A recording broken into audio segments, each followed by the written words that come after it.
Política y Relaciones Internacionales de la Universidad Austral, celebramos la posibilidad de compartir la presentación de este libro en el marco de nuestra comunidad académica y con la presencia de toda esta comunidad, con algunos referentes, autoridades, órganos de gobierno, investigadores, profesores, alumnos, graduados de nuestra universidad. A todos ellos muchas gracias y bienvenidos.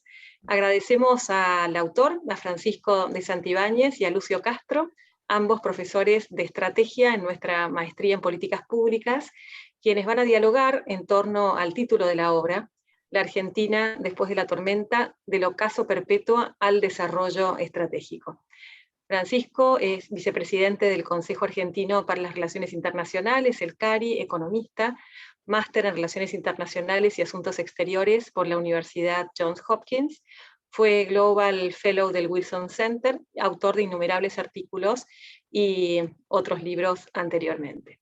También nos acompaña en diálogo con el autor Lucio Castro. Lucio es economista, senior en la Corporación Financiera Internacional, institución perteneciente al Banco Mundial. Fue secretario de Transformación Productiva en el Ministerio de Producción de la Nación, anteriormente director de Desarrollo Económico de CIPEC, y ha participado en la asistencia técnica de numerosos proyectos en Latinoamérica, África, Asia, para el BID, Banco Mundial, Comisión Europea. Lucio es doctor en Economía por la Universidad de Sussex. Dejo la palabra a Lucio y a Francisco, quienes tengan preguntas pueden enviarlas a través de preguntas y respuestas, como verán allí, e iremos a lo largo del recorrido de esta tarde respondiéndolas. Así que bueno, los invitamos a participar y a compartir este diálogo. Muchísimas gracias, Lucio, Francisco. Adelante, Lucio. Muchas gracias, Celina. Un gusto estar con todos ustedes. Antes de empezar, tengo que hacer una pequeña aclaración, que todas las opiniones o cosas que diga hoy soy en título personal y no representan obviamente a la Corporación Internacional Financiera, la IFC, que es algo que tenemos que decir siempre en este tipo de charlas. Así que antes de arrancar un poco con el diálogo con Francisco, quería decir unas breves palabras. Alguien alguna vez dijo que comentar un nuevo libro es una tarea un poco ímproba.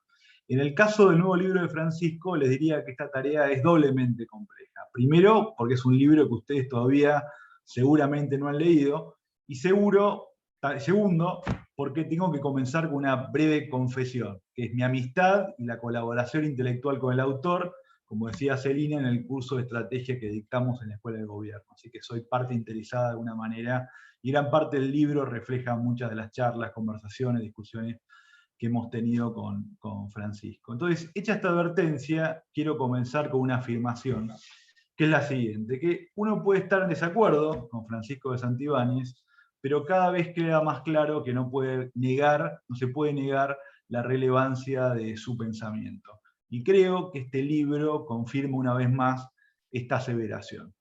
En esa línea, me gustaría resaltar 3 temas centrales del libro como disparador para el diálogo con el autor, con Francisco, y después con ustedes. La primera es el tema de lo que Francisco llama, y está en el título del libro, la tormenta, que es básicamente cuál es el impacto de la pandemia en el sistema internacional, cuál ha sido el impacto de esta crisis sistémica a nivel internacional, global, sobre las principales coordenadas de la política y la economía mundiales. El segundo tema que me gustaría resaltar del libro es esta idea provocadora de Francisco de que lo que explica las crisis de la Argentina es la ausencia de una estrategia nacional.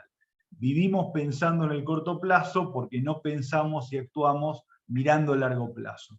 Y el último tema que quisiera discutir, charlar con Francisco, es la idea de la importancia del liderazgo y en general las élites en la elaboración de lo que él llama en el libro una síntesis superadora para la Argentina.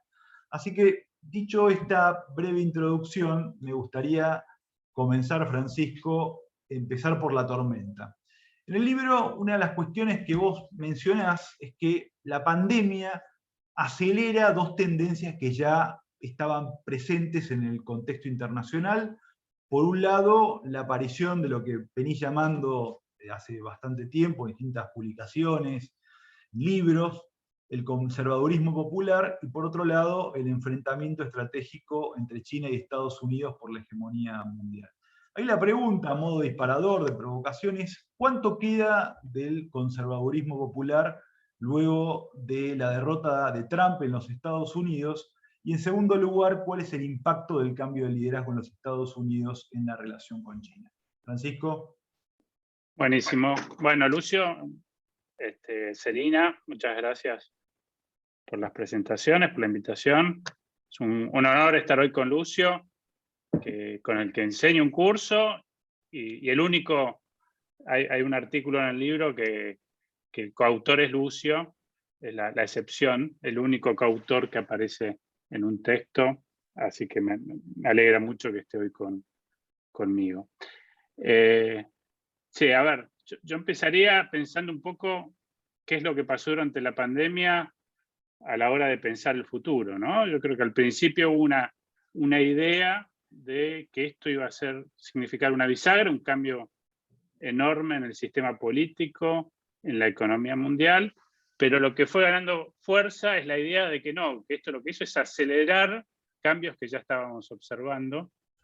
Yo creo que hay tres grandes cambios, como señalaste, cambios de política doméstica en las sociedades, cambios geopolíticos, básicamente por el conflicto entre Estados Unidos y China, y los cambios tecnológicos que afectan la política y la economía y generan desafíos y oportunidades.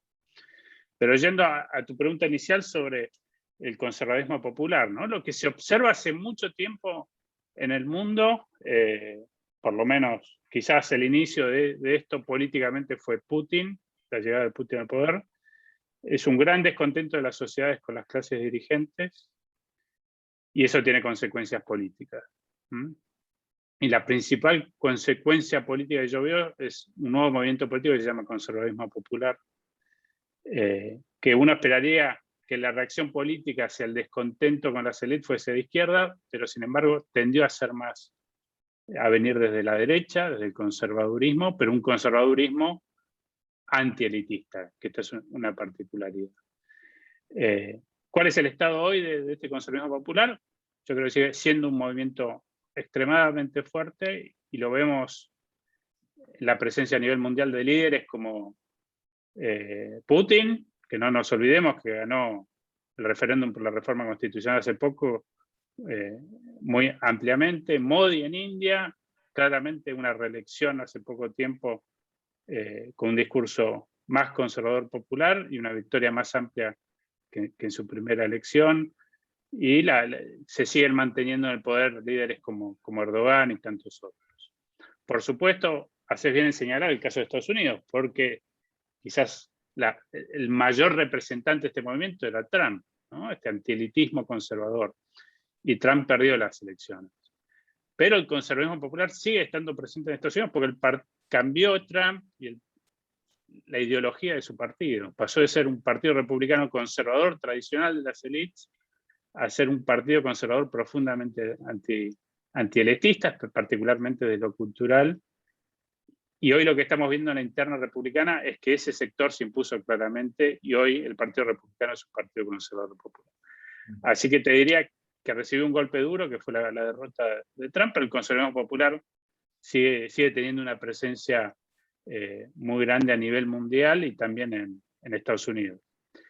Y ahí, si querés, agarro con el segundo punto, que es cómo cambia la presidencia de Biden en la relación con China.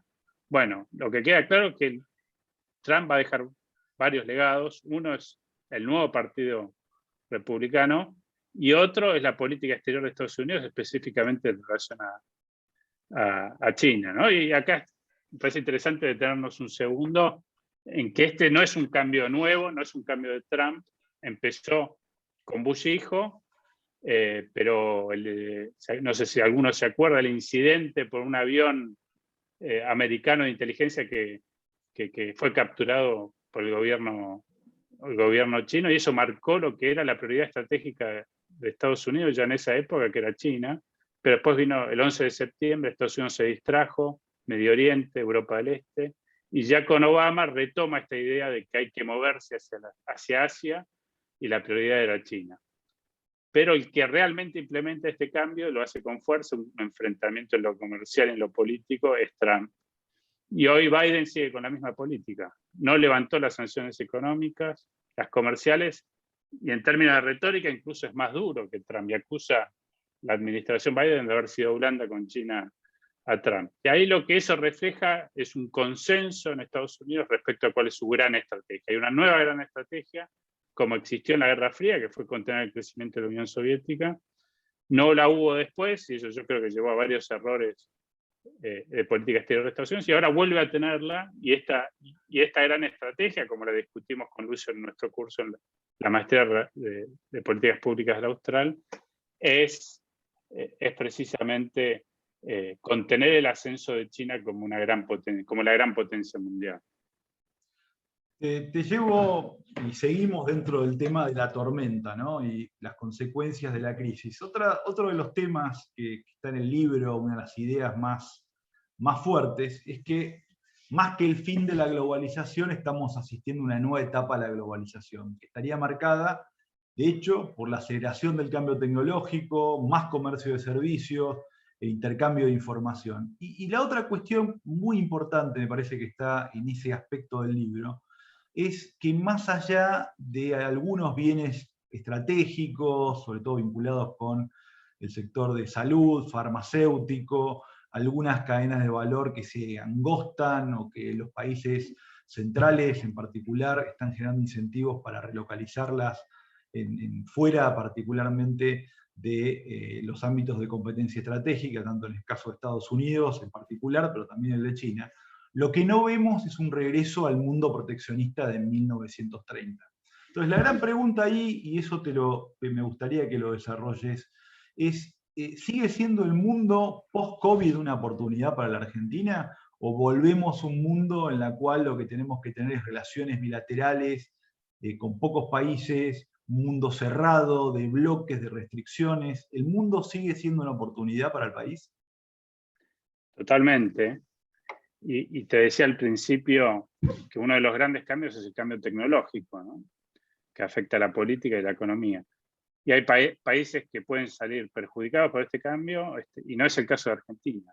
Yo creo que Argentina puede aprovechar esos cambios tecnológicos para ganar productividad, crecer y mejorar la calidad de vida de los argentinos.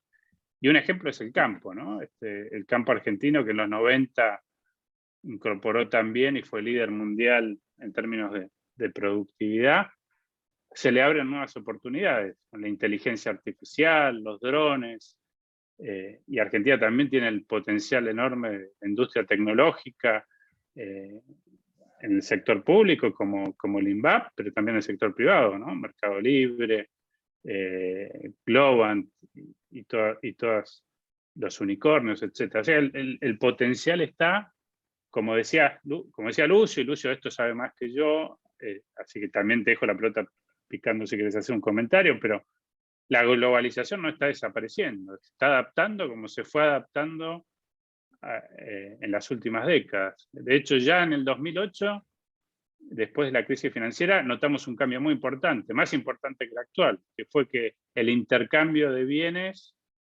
y el movimiento financiero se frenaron, ¿no? Se mantuvieron al mismo nivel, y lo que empezó a crecer es el intercambio de servicios, gracias a los cambios tecnológicos, y eso genera enormes oportunidades en términos de productividad, genera efectos, que esto es otro tema que me parece interesante, fortalece la bipolaridad, porque las dos grandes potencias en términos tecnológicos y de empresas tecnológicas son China y Estados Unidos, ¿no? El resto de los países se están quedando muy atrás, incluyendo a los europeos. Y genera enormes oportunidades.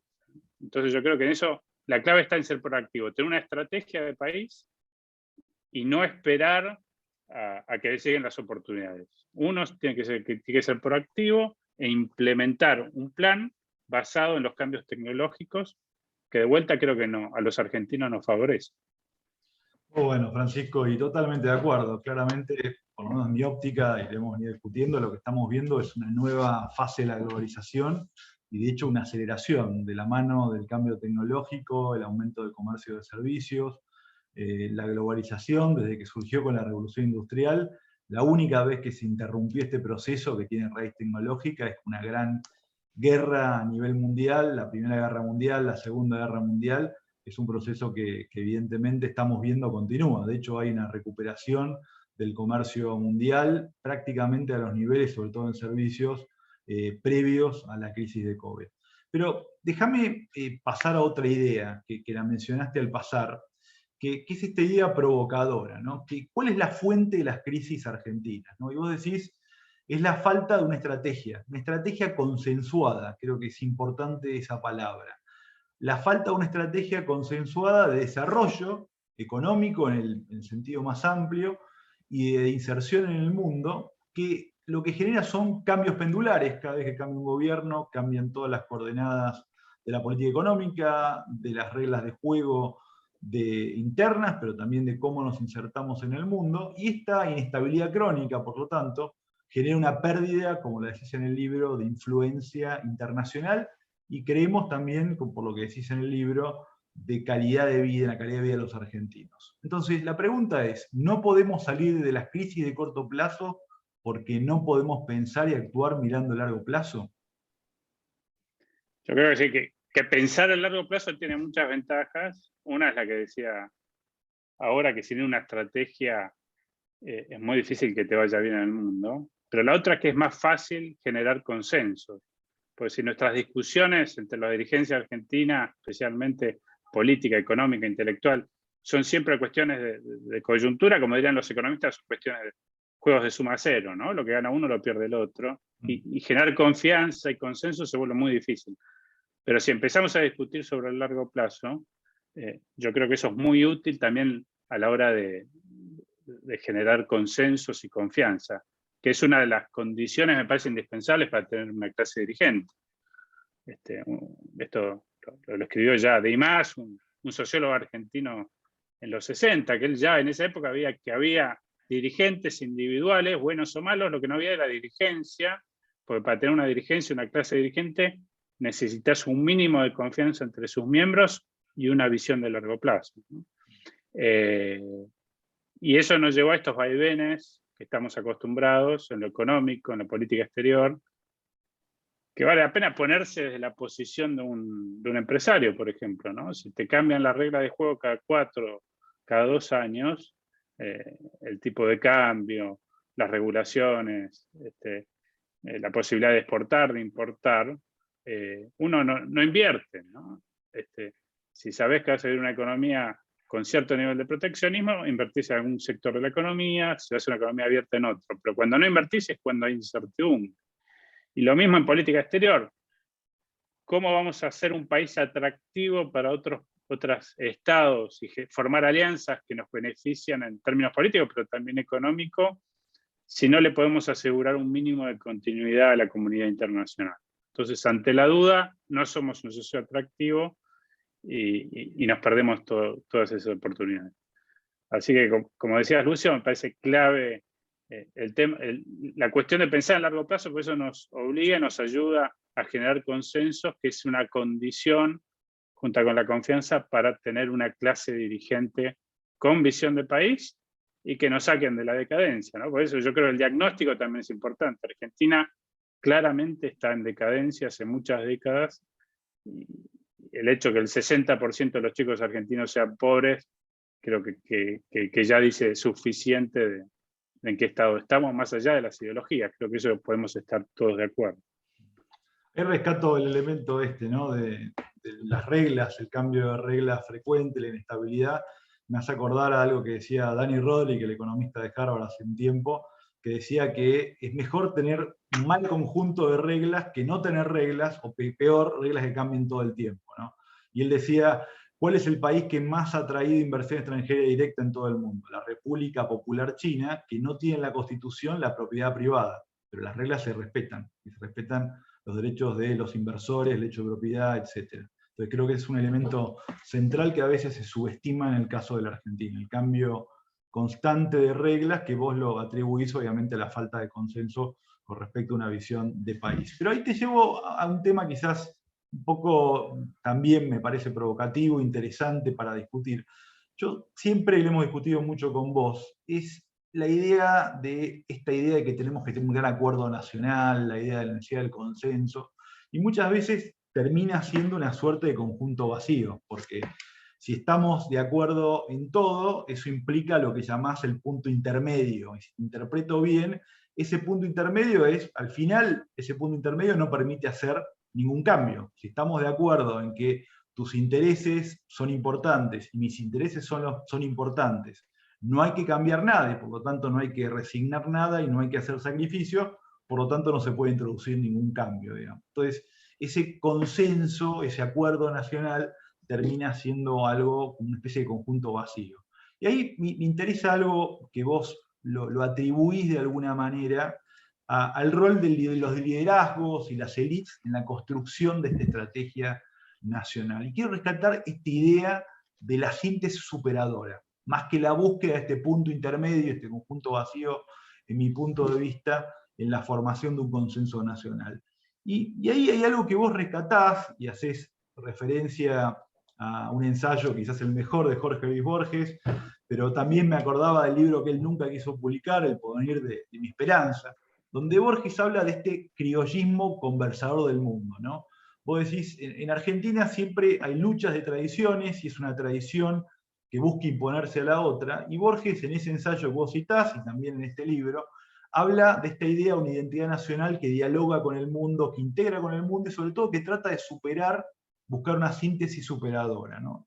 Y ahí pensaba, ¿no? En el siglo XIX, ahí para provocar un poco, ¿no? Hubo una síntesis superadora, en la cual personajes como Roca, como Pellegrini y otros, lo que generaron fue un modelo de país que estaba muy claro, que era integración al mundo en base a una alianza estratégica con la Gran Bretaña y particularmente basado en el sector agropecuario, con un sistema económico muy claro, un sistema de reglas de juego que fue la caja de convertibilidad o la caja de conversión, creada por Pellegrini después de la crisis de 1890, pero ese país al mismo tiempo generó una suerte de compromiso, que no era un punto intermedio, sino que era justamente una solución transformadora, como lo llamás vos, esta síntesis superadora, en la cual, por un lado, Buenos Aires, el litoral, tenía la integración con Gran Bretaña, la especialización agropecuaria, pero el interior, ¿qué fue lo que tuvo? Los ferrocarriles,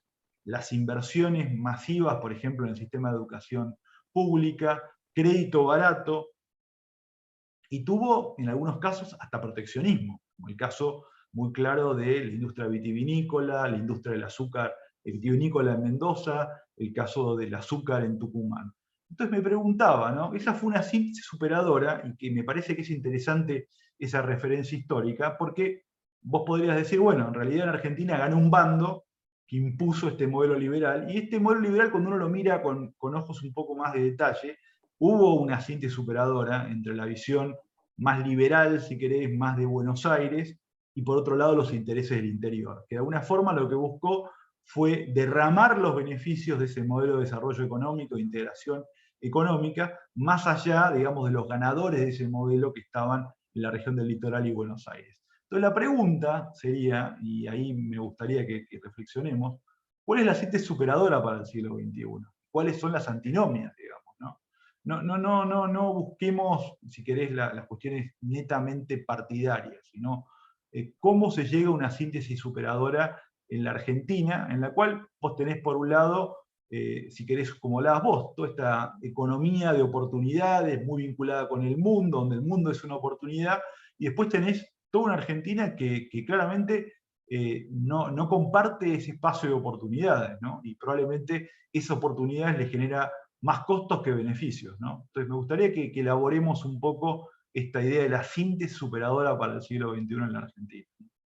Sí, no, coincido totalmente, ¿no? Yo creo el peligro de considerar que un acuerdo implica el punto intermedio entre las posiciones del oficialismo y de la oposición te lleva a la parálisis y al status quo en un país que necesita implementar reformas. Después podemos discutir cuáles, pero Argentina está mal, tiene que salir de esta situación y para eso se necesitan nuevas ideas, nuevo pensamiento.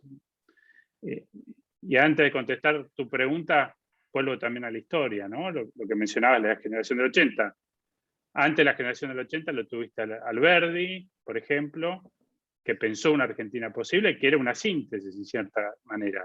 No era Rivadavia, buscaba una síntesis entre lo popular, lo cosmopolita, lo europeo, lo no europeo.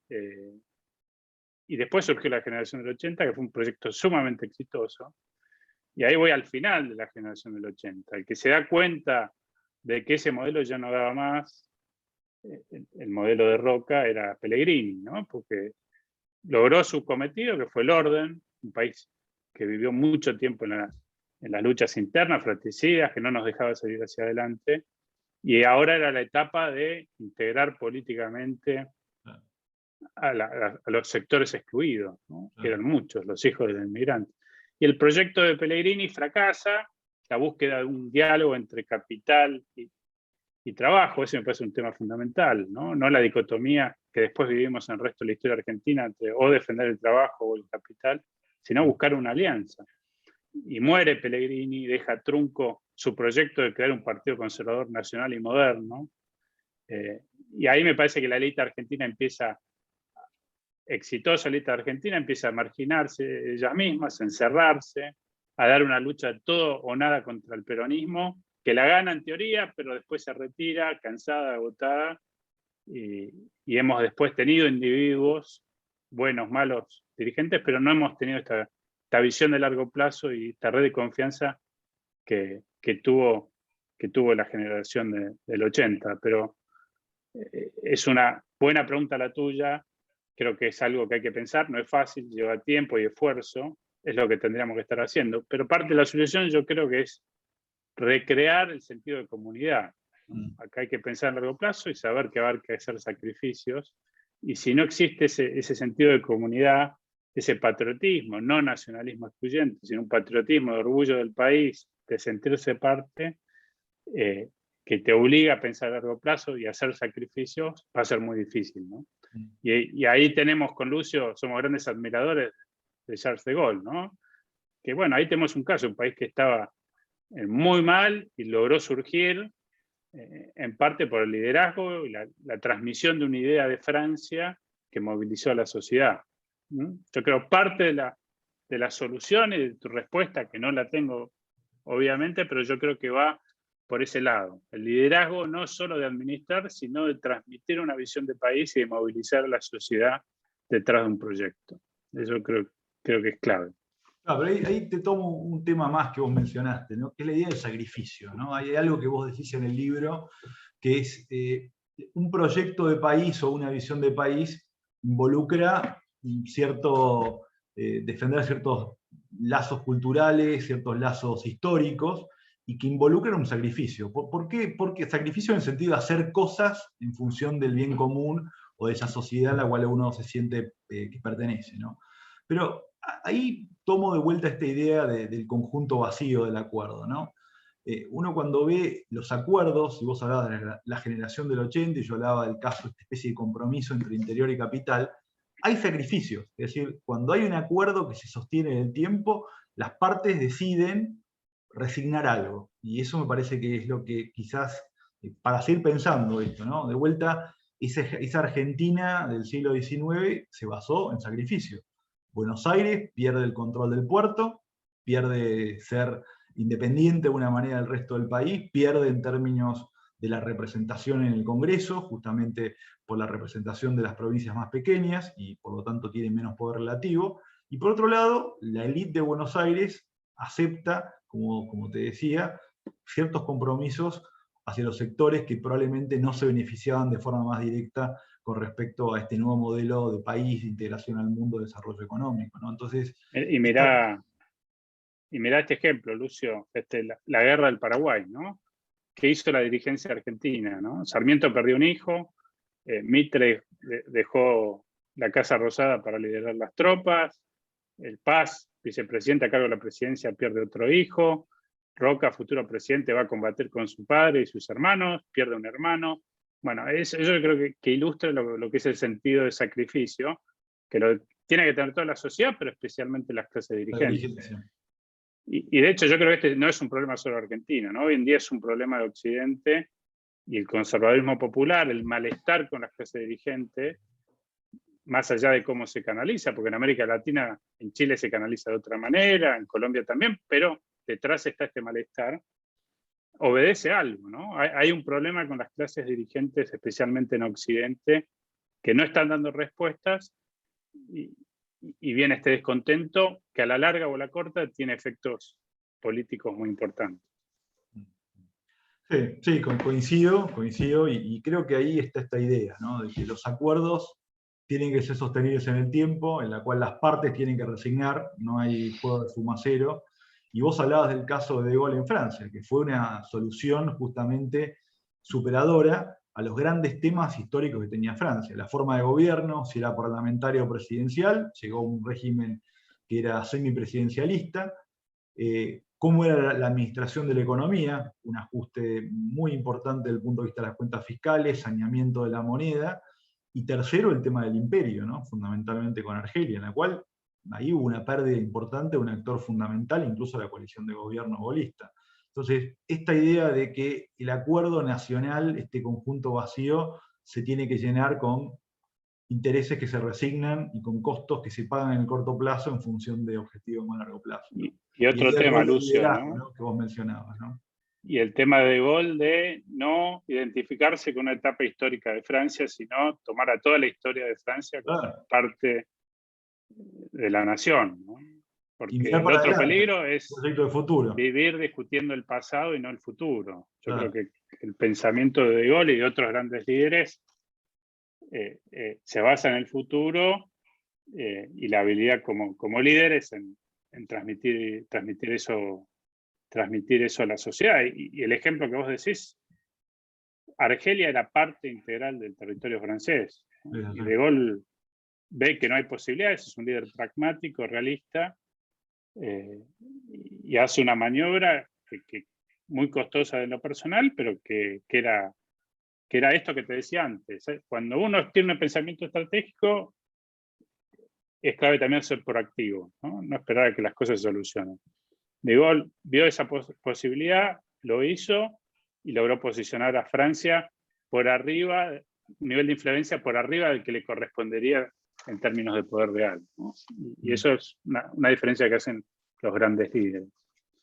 Ahí termino dos cosas más y después, si querés, abrimos preguntas, tomo preguntas de la gente que nos acompañan hoy. ¿Qué es este tema del liderazgo, ¿no? Me parece que vos tomás mucho el ejemplo y los dos compartimos la admiración por De Gaulle, que es la idea del liderazgo no solo en el sentido personal, de la idea de la búsqueda del poder por la búsqueda del poder, sino para hacer cambios, reformas en una situación de decadencia como la que tenía Francia, y un liderazgo que trasciende justamente a la persona, ¿no? Que lo que busca es cambiar las instituciones, reglas de juego que perduren más allá de la permanencia de ese dirigente, ¿no? Y eso fue lo que ocurrió con la Quinta República, ¿no? Ahí, ¿qué reflexión podemos hacer con respecto al liderazgo y el caso de la Argentina, ¿no? Pensando que ha habido intentos de cambio recientes, ha habido muchos cambios en la Argentina, y la perdurabilidad de esos cambios ha sido justamente el gran problema, la gran dificultad para poder hacerlo, ¿no? Lo personal, el liderazgo, y por otro lado la perdurabilidad de los cambios, ¿no? Me gustaría que reflexionar. Sí, dentro del sacrificio que tienen que hacer principalmente las clases dirigentes, yo creo es pensar en el futuro y en los que van a tomar su lugar, ¿no? Hablamos de Gaulle, que creó el ENA, que es una escuela de formación de líderes francesas, que funcionó muy bien por mucho tiempo, y era una escuela meritocrática, abierta a toda la sociedad para formar a los futuros líderes de Francia, y de hecho se formaron, ¿no? Primeros ministros, presidentes. Entonces, sí, yo creo que una de las grandes cualidades de una clase dirigente es formar a los que van a tomar su lugar. Y esto siempre es un desafío porque no es fácil, va en contra de la lógica del poder, de la política. Washington, que después de dos términos deja la presidencia, lo mismo, son gestos de liderazgo que fundan una república, la Quinta República, una nación como Estados Unidos, de vuelta, los liderazgos hacen una diferencia, y este tipo de actitudes también porque perduran en el tiempo.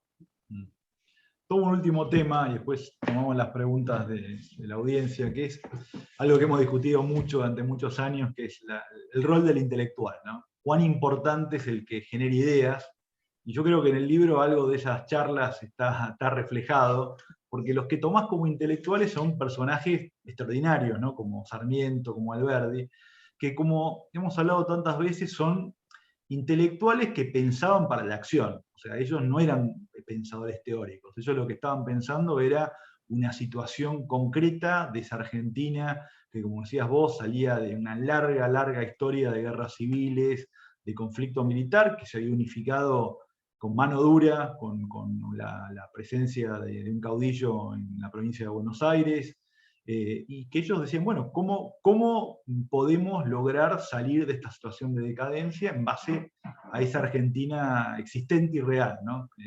Como dice Félix Luna, pensar la Argentina tal como es y no como nos gustaría que sea, digamos, ¿no? Empezar pensando la realidad y después proyectar y actuar para generar esa visión, ¿no? Entonces me gustaría un poco esa reflexión, ¿no? Muchas veces uno piensa al intelectual como el que de alguna manera justifica o pone en palabras o pone en pensamiento la acción de un líder, pero en este caso de la Argentina fueron dos intelectuales que influyeron claramente en el pensamiento de todos los líderes políticos y que aparte participaron activamente en la vida política del país. ¿Cuál es el rol del intelectual en el siglo XXI en la Argentina, ¿no? Bueno, acá con Lucio tenemos una diferencia. Yo tiendo a darle mayor importancia al rol de los intelectuales que Lucio, y mi trampa en el debate es dar ejemplos drásticos, digamos, ¿no? Pero bueno, la influencia de Marx o de Nietzsche es enorme en la política, en todos los aspectos, ¿no? Pero bueno, bajando un poco a la realidad, yo creo que la clave es el intelectual político, el político intelectual, ¿no? El que se mueve en los dos mundos porque no alcanza con uno sin el otro respectivamente. Y de hecho, cuando vemos la historia argentina, está lleno de casos, ¿no? Perón, con las virtudes y los defectos, estaba preparado y tenía una visión de país muy clara, ¿no? Podemos decir que se equivocó en el diagnóstico internacional, por ejemplo. Pero ejemplos como el de Perón hay muchísimos, Frondizi, etc. Y esto es algo que está faltando en el mundo, me parece. Está faltando en la derecha, está faltando en el centro y está faltando en la izquierda. Y se nota, ¿no? Se nota esta falta de políticos intelectuales. Que no está la demanda hoy probablemente pase por la capacidad que tiene un político de adaptarse, ser flexible en la toma de posturas para subir en las encuestas, de formar coaliciones políticas, que eso lo pongo en el libro, ¿no? Es muy importante, es tan importante la baja política como la alta política. Pero lamentablemente creo que tenemos demasiado de baja política, de llegar a acuerdos, de evitar conflictos, pero también está la alta política, que es la que nos moviliza a alcanzar un objetivo mayor, que es precisamente el problema que creo que tenemos hoy en día en Argentina, ¿no? Pero sí, coincido con lo que decías, Lucio. Bueno, tomo un par de preguntas, si te parece, Francisco, muy, muy interesante, nos podríamos quedar, como siempre, charlando una hora más, pero tomo un par de preguntas. La primera es algo que vos has mencionado en libros anteriores, ¿no? Que el conservadurismo popular muchas veces tiende a gravitar hacia los límites de la democracia republicana, ¿no? Y está siempre este riesgo, que vos has hablado de riesgo autoritario, incluso hasta fascista has hablado, con fuertes componentes identitarios y una especie de bonapartismo demagógico, dicen acá en las preguntas. ¿Qué opinás de esto? ¿Esto es un tema que siempre es un riesgo presente en esta corriente? ¿Qué implicancias tiene esto para la Argentina en un contexto tan crítico como el que estamos viendo ahora? Sí, yo creo que un problema del conservadurismo popular es que tiende a no respetar las instituciones porque las identifica con las élites. Entonces busca un borrón y cuenta nueva en ese aspecto, y es algo que se repite en muchos casos, ¿no? Ignorar a la República, la justicia, los medios de prensa, etc. Y también hay otra tendencia que es hacia endiosar al hombre fuerte, ¿no? Entonces repite el conservadurismo popular y es un gran peligro. Pero el mayor peligro, vos lo mencionaste, ¿no? Es que esto mute en algún tipo de fascismo. Porque yo el conservadurismo popular lo pongo dentro de la tradición conservadora, que no tiene nada que ver con el fascismo por un montón de motivos, ¿no? Está más basado en la cultura y en la historia que en la raza, no es expansionista en política exterior, es más bien realista, ve al Estado como un enemigo más que como el representante del pueblo, porque suele promover las instituciones intermedias, la religión y otros actores políticos que compiten muchas veces con el Estado. Pero al igual que pasó en Europa, y acá hay un autor que hemos leído, Lucio, el caso de Carl Schmitt, ¿no? Este gran pensador político, católico, conservador, que muta en un defensor del nazismo. Bueno, yo creo que ese es un gran peligro, ¿no? Que se termine transformando el conservadurismo popular en un tipo de fascismo, como pasó en Europa a principios del siglo XX. Acá me pregunta Leandro, que es el que hizo esta pregunta, ¿qué vos identificás concretamente en Argentina alguien o alguna corriente, algún líder que esté más vinculado con el conservadurismo popular o no, todavía no llegó a la Argentina, puede llegar? Esa es la pregunta concreta. Bueno, primero yo creo que hay que llevarlo a la realidad de América Latina. El caso más claro de América Latina es Bolsonaro, que entra dentro de esta categoría. Y lo que lo llevó a Bolsonaro al poder fue una tremenda crisis de legitimidad de la clase política por los escándalos. Y otro factor muy importante es el crecimiento del movimiento evangélico, ¿no? Que esto también está en el libro, que al igual que pasó en Estados Unidos, hay que acordarse, Reagan llega al poder en parte por el apoyo del movimiento evangélico, que pasa al Partido Demócrata Republicano y le da impulso, ¿no? Este discurso conservador. Y hoy más de un tercio de los diputados en Brasil pertenecen al movimiento evangélico, la principal base del poder de Bolsonaro. Bueno, y en Argentina tenemos algunas condiciones. Tenemos una gran crisis, una gran desconfianza con la clase dirigente, un crecimiento del movimiento evangélico que no es tan conocido, pero uno ve los números y es importante. Entonces, si bien Argentina tiene una cultura política distinta a la de Brasil, como también la tiene Chile y Uruguay, existen ciertos factores que uno podría considerar un crecimiento de este tipo. ¿Por qué no ha aparecido? ¿Por qué no hay un candidato que represente esto? Es una buena pregunta. Yo creo que tiene que ver con la cultura política y tiene que ver con la clase dirigente política argentina, el sistema de partidos que es muy sólido, muy resiliente y no permite que surjan este tipo de alternativas. Los casos que se suelen decir, Patricia Bullrich o Pichetto, claramente no son conservadores populares, porque no son antielitistas en primer lugar, y después porque una característica básica del conservadurismo popular en todos estos casos es una alianza con sectores religiosos conservadores.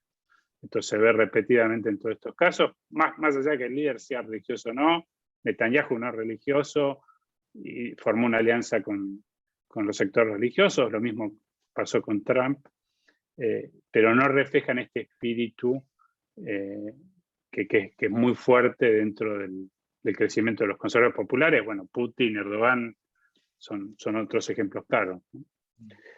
Así que es una pregunta interesante, ¿no? Pero no, hoy claramente yo creo que no hay un caso, pero también es cierto que en la experiencia de Estados Unidos y Brasil te muestran que de un día al otro ese candidato se instala y gana las elecciones.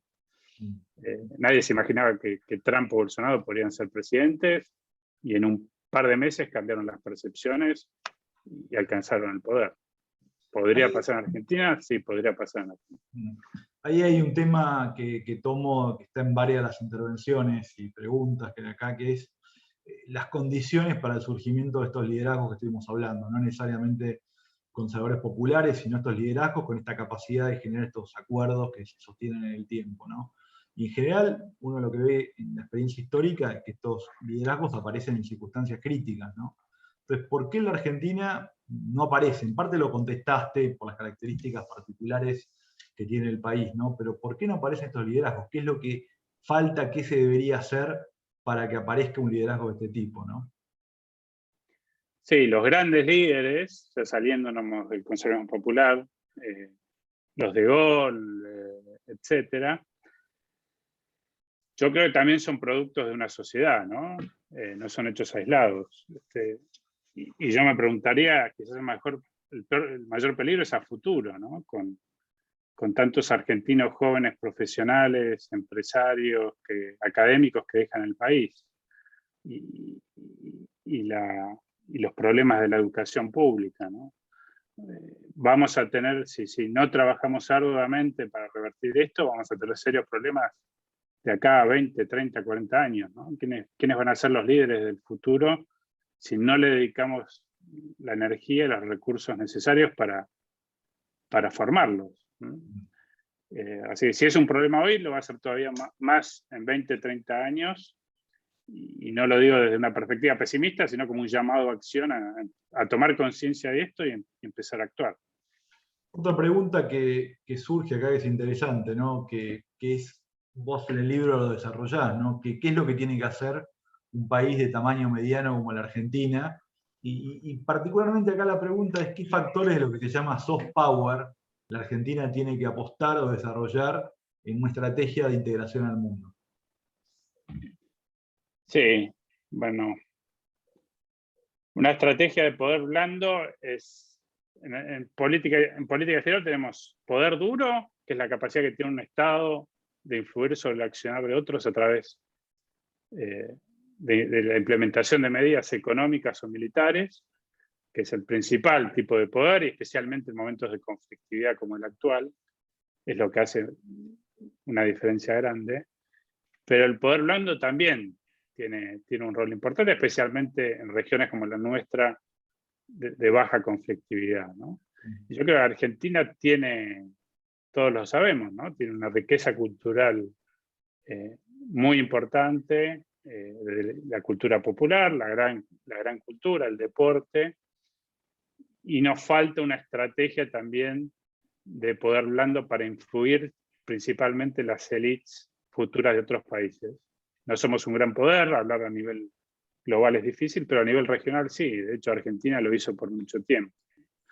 Identificar a los futuros líderes, invitarlos al país, a estudiar, a conocerlo, y eso después se generan lazos de confianza, de amistad, que terminan sirviendo a nuestros intereses, ¿no? Así que sí, yo creo que es uno de esos tantos temas que deben jugar un rol importante la estrategia de país a largo plazo, que no tiene réditos en el inmediato, pero los estados, los gobiernos tienen que pensar en el corto, en el mediano y en el largo plazo. Hay otra pregunta vinculada con toda la cuestión de las élites, ¿no? Que en realidad son dos preguntas en una. La primera es, ¿quiénes deberían conformar esta élite? Hoy hay una élite en Argentina, empresaria, política, pero ¿quiénes deberían ser parte de esa élite, digamos, que consiga esta síntesis superadora?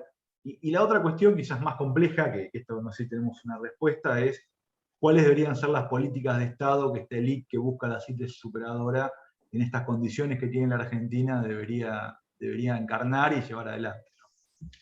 Y esa es la última pregunta, Francisco, porque estamos ya casi en tiempo. Sí. Dale. No, yo diría que tiene que ser una élite representativa de todos los sectores de la sociedad y abierta. Y la otra condición es que sean los mejores del sindicalismo, de la política, de la intelectualidad. Yo creo que hoy en día está cuestionada la meritocracia, pero es cierto que para tener realmente meritocracia hay que tener una base común entre todos, especialmente en términos de educación, que eso hoy no pasa. Pero si no llegan los mejores, no vamos a salir adelante porque los desafíos son enormes. Así que yo diría representativa, abierta de toda la sociedad, meritocrática y, por supuesto, honesta y con una visión de país, con las diferencias lógicas, pero con ciertos lineamientos básicos, ¿no? Y ahí la pregunta, ¿cuáles son las políticas? Un tema que me gustaría mencionar son los déficits institucionales. un país puede tener la mejor estrategia posible, pero si no tiene los instrumentos para implementarla, no lo va a hacer. Y necesitamos déficits en lo económico, en lo político, en el Estado, que tenemos que trabajar también arduamente en tener una alta burocracia calificada, tener fuerzas armadas modernizadas, profesionales, tener un sector privado dinámico.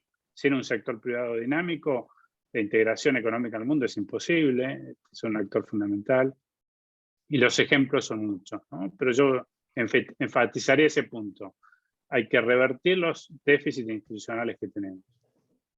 Y si quizás para terminar con una nota más positiva, en el libro yo creo que de alguna manera lo que sobrevuela como gran mensaje es la idea de que la única manera de salir de la decadencia es una visión a futuro, y no una visión optimista, sino realista de que hay oportunidades para la Argentina, de que la Argentina puede aprovechar esas oportunidades, ¿no? Pero hay que tener una visión de futuro, digamos, ¿no? Eso me parece que es una de las grandes mensajes del libro, digamos. Comienza en la misma introducción y después en los distintos capítulos creo que enfatizás mucho esta idea que Argentina está como atrapada en esta especie de decadencia económica, política, social, y como una especie de autorrelato pesimista con respecto a la sociedad, ¿no? Que hay incluso en el libro como ciertas semblanzas o semejanzas con el caso de Francia previa a las reformas que introdujo De Gaulle en la Quinta República, ¿no? Y que él básicamente lo que planteaba: hay un nuevo lugar en el mundo de Francia, hay un nuevo mundo, y hay que insertarse en ese nuevo mundo, en esa nueva realidad, en base a lo que es Francia hoy, no lo que fue Francia en el pasado. Mencionás otro caso también importante de otro país que sufrió un largo proceso de decadencia y de pérdida de importancia a nivel internacional, como fue el caso de Gran Bretaña, que vos das como un ejemplo exitoso de redefinición del rol, ¿no? Y ese de su rol en el mundo y de su modelo económico, pero siempre mirando, no con la nostalgia hacia un pasado que se perdió, sino viendo a las oportunidades que abre el futuro en base a las realidades duras, difíciles, pero también las oportunidades que tiene el presente, ¿no? Así que, dicho esto, para terminar con una nota más optimista quizás, pero también creo que está fundada en una convicción muy, muy fuerte de parte tuya. Les quiero agradecer a todos, bueno, fundamentalmente a Francisco por el libro, por la charla de hoy, que creo que dejó más interrogantes. Tenés material para otro libro, seguro, Francisco, y que vamos a ir desarrollando nuestro curso en la Austral. Y agradecerles a todos los que participaron, a las preguntas que hicieron. No sé si Celina está por ahí, quiere decir unas palabras, si no, cerraba y está Celina. Bueno, simplemente agradecerles a los dos, Lucio y Francisco, muy interesante a todos los que estuvieron aquí. Y Sofía del Carril, también estás por aquí. Sí, acá estoy, Celina. Bueno, muchísimas gracias, un poco para hacer el cierre, porque ya estamos en hora.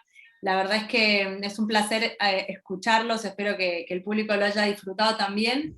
Ustedes saben como profesores, pero tal vez los que nos están escuchando no, que la escuela de gobierno tiene un rasgo distintivo, ¿no? Tiene una particularidad, y es que incluye bajo su ala la temática de políticas públicas, de relaciones internacionales, de política de derecho y gestión ambiental bajo un mismo paraguas, ¿no? Y eso creo que nace también de una lectura de que no es posible pensar en mejorar la calidad de las políticas públicas, de su implementación, si no miramos hacia afuera. Y a la vez es imposible pensar una inserción favorable para nuestro país si no consolidamos nuestra política doméstica y las políticas públicas y los distintos roles sectoriales que tienen distintos actores de nuestra sociedad. Así que creo que ahí, justamente en eso, el libro de Francisco creo que da varias pistas claras de cómo aproximarnos a esta cuestión, de cómo analizar nuestro mundo, de cómo hacer dialogar digamos, este tema entre la coyuntura y la estructura, y sobre todo de qué estrategias adoptar en consecuencia. Así que les agradecemos muchísimo primero a Francisco por hacerse el espacio para presentar el libro acá. Ahora les vamos a dejar las redes de Francisco por el chat, y también cómo acceder a su libro, a Lucio también por guiarnos en esta conversación, y a todos por acompañarnos. Lo lindo de la virtualidad es que estos eventos pueden llegar a mucha más gente, así que nos está acompañando gente de todo el país y de la región, así que gracias.